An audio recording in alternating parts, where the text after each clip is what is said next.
chasing a bunch of beetles who stole my food. As soon as I scrambled after them between large stones and followed one of the dragon beetles down a well-travelled tunnel I almost had to squeeze through, the chemical stink of their marker trails was acrid in my nose, and it was hot, dusty, dark, but the air was still quite fresh, and the tunnel broke into a much larger chamber that was almost a dome under all those huge blocks of rubble on the surface. There was some stagnant pool in the middle of the chamber. I could smell it as I approached, and soon made out the grey outlines as my eyes adjusted to the darkness. It was a pool of some kind, perfectly round, raised by a wall of solid stone. I was about 10 feet from it when I felt my insides twist and the hair stand up on my arms. A pressure I've only ever felt around portal magic, and I would have ignored the bugs, but as I crouched down to grab my lantern and marshalled my thoughts for a little magical flame, a whole heap of much larger, much more vicious looking warrior beetles started to crawl out of the bug tunnels and sniff around for me. I had to get out of there. This was crazy, but that portal, I just had to get a good look at it. I don't remember anything that happened next. That is where I just woke up a very long way from there several weeks later with a very full journal of notes I don't recall writing. And this is how that journal begins. I fell into a great ruin. The portal was part of some network. When you enter, you go to a huge chamber, which is like a weightless sphere made up of nothing but more of these perfectly circular stone portals, all linked together forming the walls of the chamber, but all of them were sealed off, broken and useless, perhaps deliberately, save for the one entered through and the one I drifted into and fell through in a matter of seconds. And then I just stepped out of a big black liquid disc and was standing on a spectacular landscape of ravines, sharp-peaked mountains, enormous crystal outcroppings, and thousands of huge broken towers, which once rose like the crystals, angular, intricate, but a very sturdy and solid structure rising to a pointed peak. The great gem-coloured teeth rising almost to the clouds above. This place was once a mighty city of some kind. There were once trees, plants, and judging by the features, it was made by human-sized people, but now it has fallen into dust and decay. I didn't see one living and green leaf anywhere, rather some other native species of cactus or fungus of some kind that sprouted in clumps from any crevice that would collect morning dew, but I did hear noises that sounded like voices, so I followed after them. After a while, I was wandered into the lair of a mighty Aurium Dragon, and the voices I heard were the crystalline entities it was having a conversation with in a language I struggled to understand, as I dared not cast any translation spell that close to the dragon. I had never seen an Aurium Dragon before. I actually thought they'd died out a long time ago on Faerun, after the first Rage of Dragons, but then I was not on Faerun anymore. That much was obvious, but where was I? How could I get back home? The dragon would surely know, so I had no choice but to ask. I would have gotten closer, but at that point the dragon fear had me in its grip, and I probably spent a good long while just hiding somewhere and trying not to cry. Whenever I emerged, the dragon was no longer there. It was deeper in its lair, and the crystal entities seemed to be gone. Again, I crept further into the lair until I was within sight of the dragon again. Aurium Dragons came to us from 4th edition Dungeons & Dragons, so information on them is scarce, but there is a very good 5th edition conversion found in the pages of QL Games Draconic, published in 2021, written by Xavier Bates, Heath Harris, Mike Olson, Andrew Welliker, and lead designer Landon Zier, which is what this video will be using as its resource, aside from the original 4th edition version found in the pages of the Draconic 2 Metallic Dragons, published in November 2009. The lair of this massive and majestic looking dragon was the site of a colossal excavation and restoration of the same sort of portal that I had fallen through, but much, much bigger and far more ornate. It seemed that the delicately patterned, translucent, creamy marble stone I crept across was the least impressive material used. There were precious and finely worked metals and gorgeous gemstones in very unusual shapes all over the place. Some were clearly signs made for travellers using this portal like an urban public transit station. The staggering wealth of the civilization took some wrapping my head around, and I collected a sack of very valuable gemstones just scattered on the ground from dislodged letters, and great domed ceiling that had been sundered long ago soared overhead. Magical light sources illuminated the whole area and gleamed off the crimson scales of the dragon, which was now looming over a huge workbench, crammed with all sorts of very fine mechanical parts. Clockwork for sure, but also spell tomes and glowing crystals inscribed with runes littered the surface. The dragon clasped some sort of golden armband to itself and pressed some buttons on it, and from all around came the clicking and whirring of thousands of clockwork scarabs, all intent on further excavation and restoring this place. And suddenly the voice of the dragon, unmistakably, was inside my head, addressing me in a somewhat taciturn, matter-of-fact tone, and very, very loud, if telepathy could be said to have a volume. You are within the second realm and heading deeper, I take it. Come, Sage, you are welcome here. I inquired if the dragon knew me, and it turns out he could read me like a book. He was delighted to have me, actually a little too happy to have me there, to pick my brains and ask me a million questions. See, this Aurium Dragon was tasked with restoring the gateway and the first enormous demiplane of Deep Mascari. I was not just in the Underdark, I was within a distinct hidden demiplane, a pocket of bounded space created somewhere in the deep ethereal plane and linked only via portals back to the prime material plane, and to several different planets as it turned out.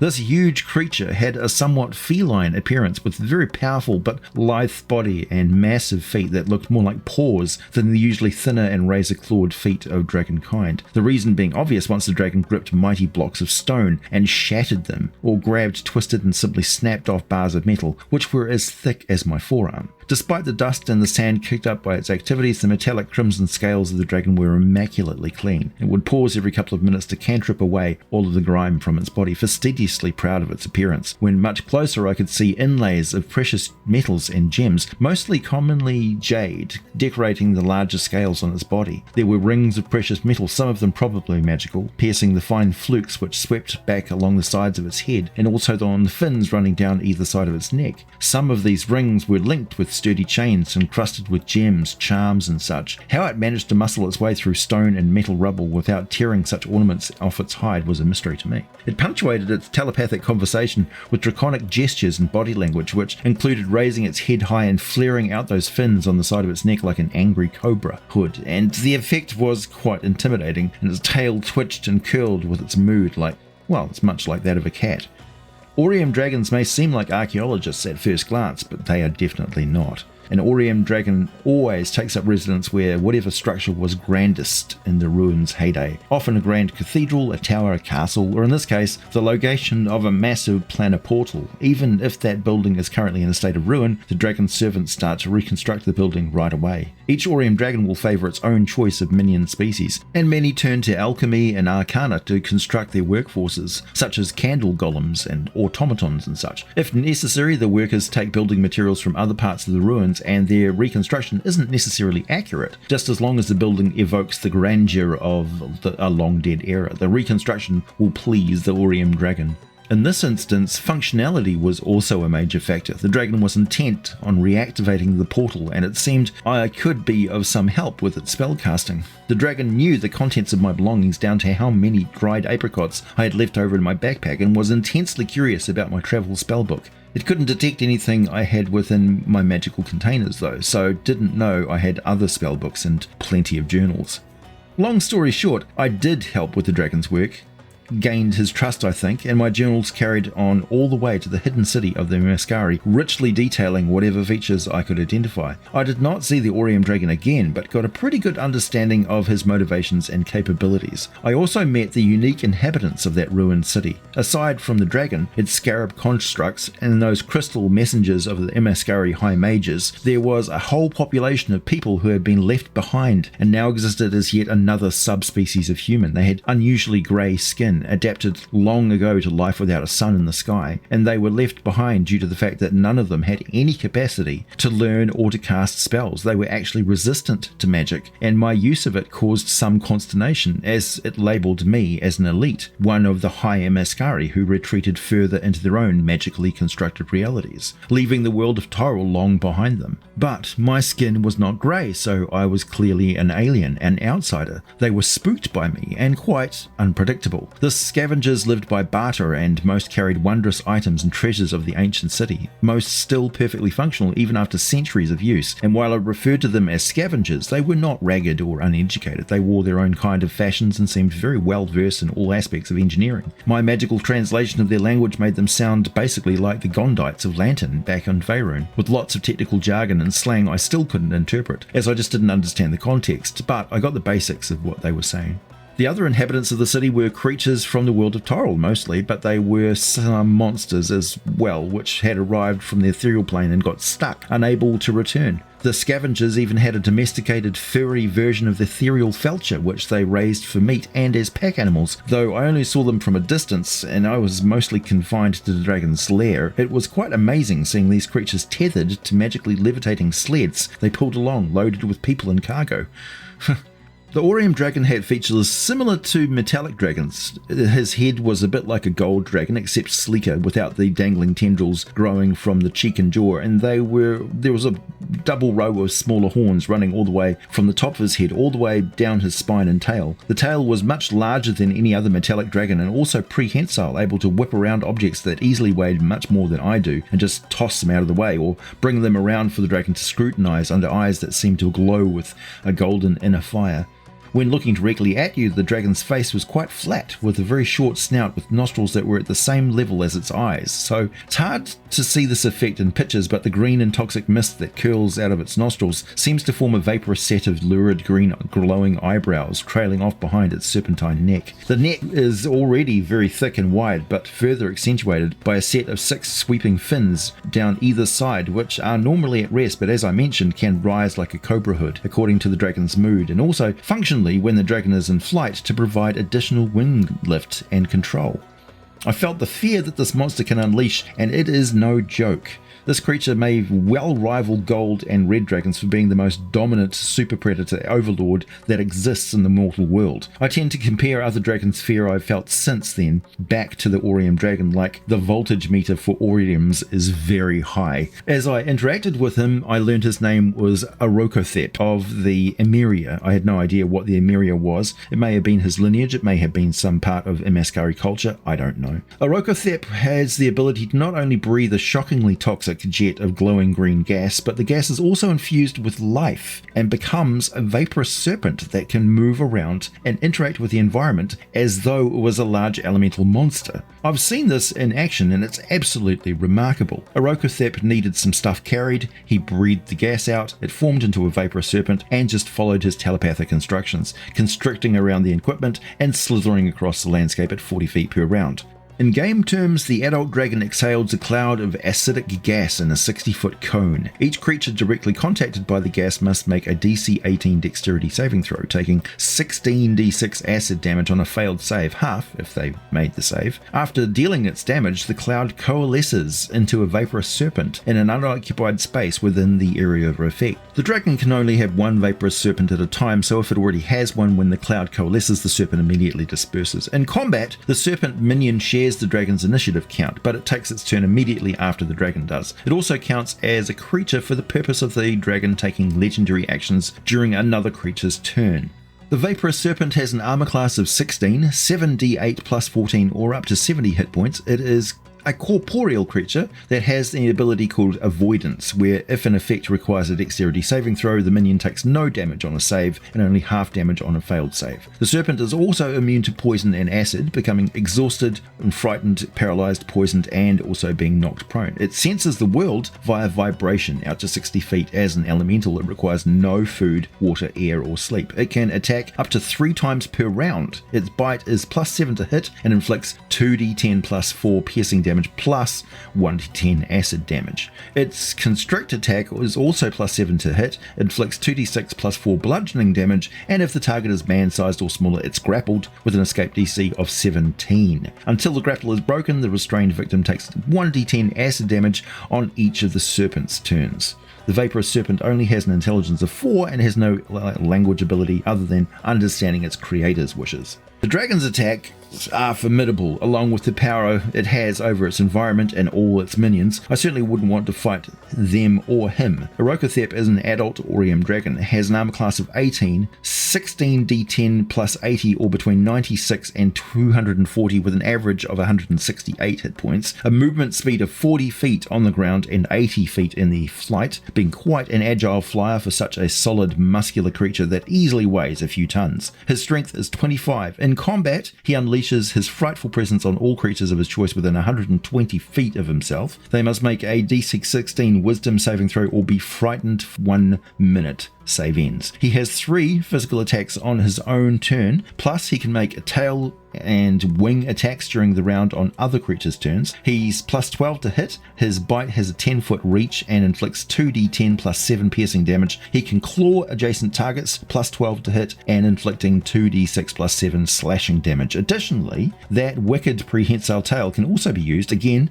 plus 12 to hit any target within 15 feet of the dragon, inflicting 2d8 plus 7 bludgeoning damage. You can imagine the vaporous serpent sneakily entangles the character while restrained the dragon just slams them with its tail. Very effective tag team partners. Normally, back in the mortal world, the Orium Dragon would prefer to search through tropical jungles for ancient ruins in which to build their lairs as they rebuild the past. In this case, this entire and yet ravaged city was suddenly magically transported to the deep ethereal plane along with a substantial chunk of bedrock, and in its place, back on Toril, a large chunk of some dry and desolate outer plane of existence was neatly uplifted and deposited. So the Roaran desert sand is in fact not native to the world of Toril at all, and the terrestrial plants and animals had little chance of flourishing there unless Orokothep's plan reaches completion and he can transport the entire city back to its planet of origin once more.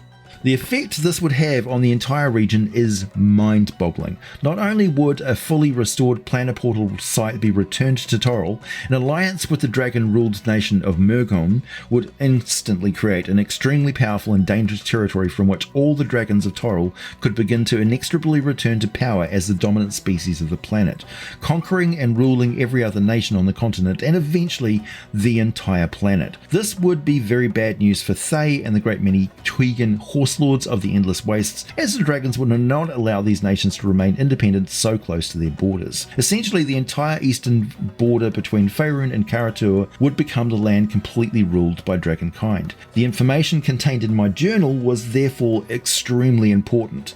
Think what I may have Thay, I had to send warning and news of what was going to happen for the sake of all humanoid races. Orium Dragons remember the past glory of the Draconic Empire on Toril, where nations of humans, elves, and even dwarves were ruled over by dragon sovereigns, and they would see those days restored by any means necessary. Orium Dragons are neither good or evil though. They are lawful neutral, so their attitude is basically judge, jury, and execution. You are either part of the solution or part of the problem, which gives them a very stark outlook on things. Orium Dragons believe in absolutes, and they absolutely will not settle for their species going into decline on any world they find themselves on. So while it seems there are no longer any Orium Dragons actually living on Toril, there most definitely are, only they are very well concealed and rather hard at work, now that the Draco Rage mythal is gone and they are free to associate with each other again without the threat of madness.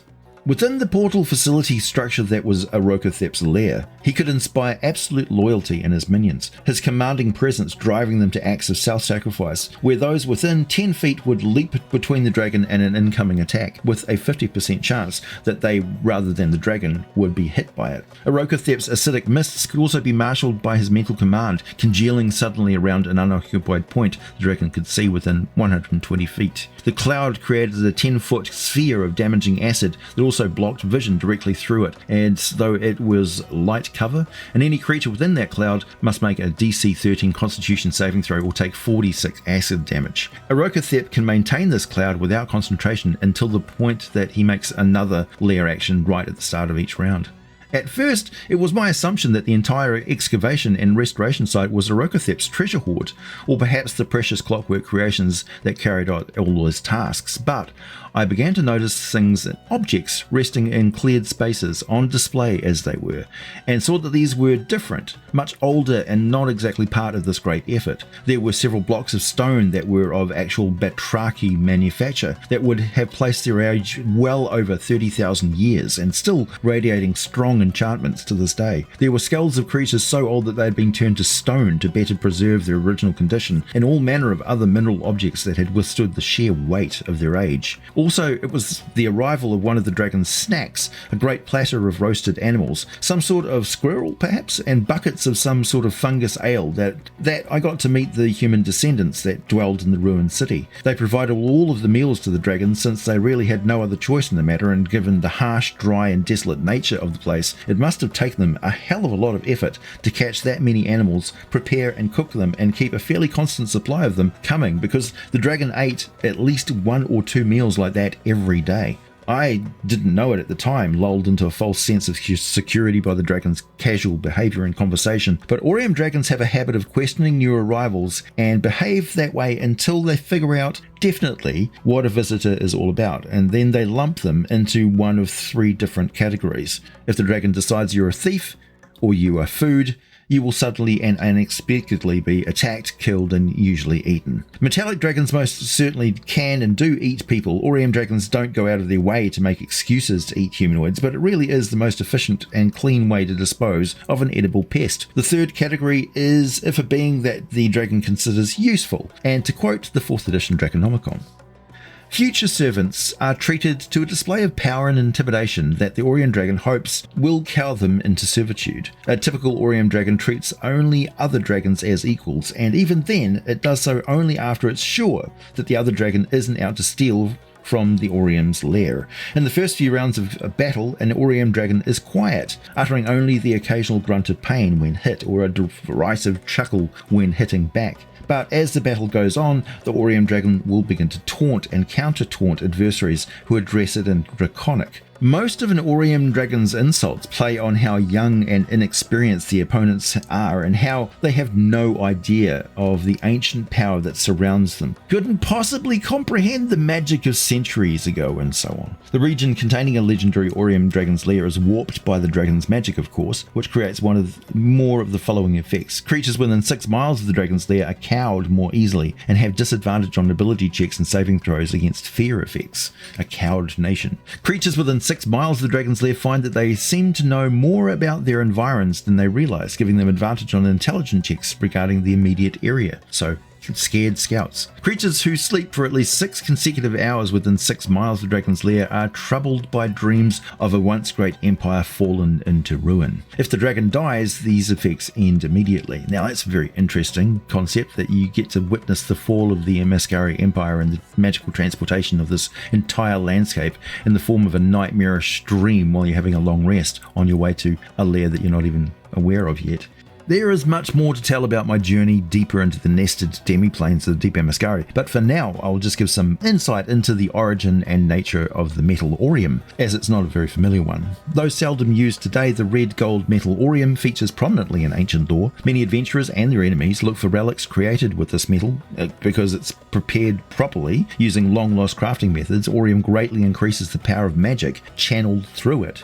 Most often, ancient crafters used Orium to make implements. Some tales, though, described magic items made of the metal. A popular legend describes a cabal of ancient wizards who carried spellbooks made up of hundreds of thin sheets of Orium. The metal is too soft for metal weapons or armor, but those items can have Orium studs or been gilded by it to enhance their magic. Evidence indicates that Orium originated in the Feywild, smelted in the workshops of the Cyclopses from ore found deep in the Feywild's Underdark, working for their Fomorian overlords. In time, Eladrin stole the secret of crafting Orium and brought it back to their cities, and eventually to the world. It said empires as recent as Bel Tarath on the world of Narath still held the secret, but most extant Orium items date from more ancient times. The ability to craft Orium never entirely disappeared. In fact, smelting it is simple, but unless the crafter purifies the ore during smelting using the secret techniques of the ancients, the resulting Orium is highly poisonous. Even the greatest precautions prove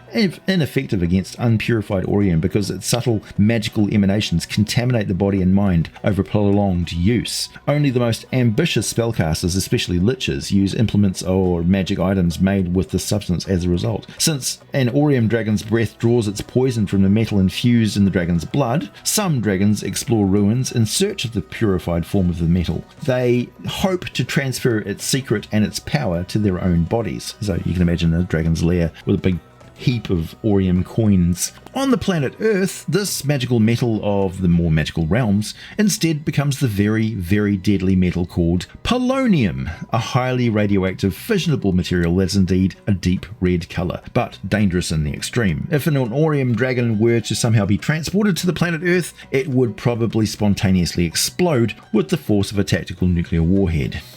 My name is AJ Pickett. I hope you enjoyed this deep dive into rare dragon lore and some disturbing revelations about the rising threat of draconic power to all of Toril. If you care to hit the like button, I would appreciate it. I hope my research efforts are worthy of a subscription. If not, I have hundreds of other monster ecology and RPG lore videos for you to browse to your heart's content, after reviewing all of which you will know Dungeons and Dragons like Neo knows Kung Fu. As always, thanks for listening, and I'll be back with more for you very soon.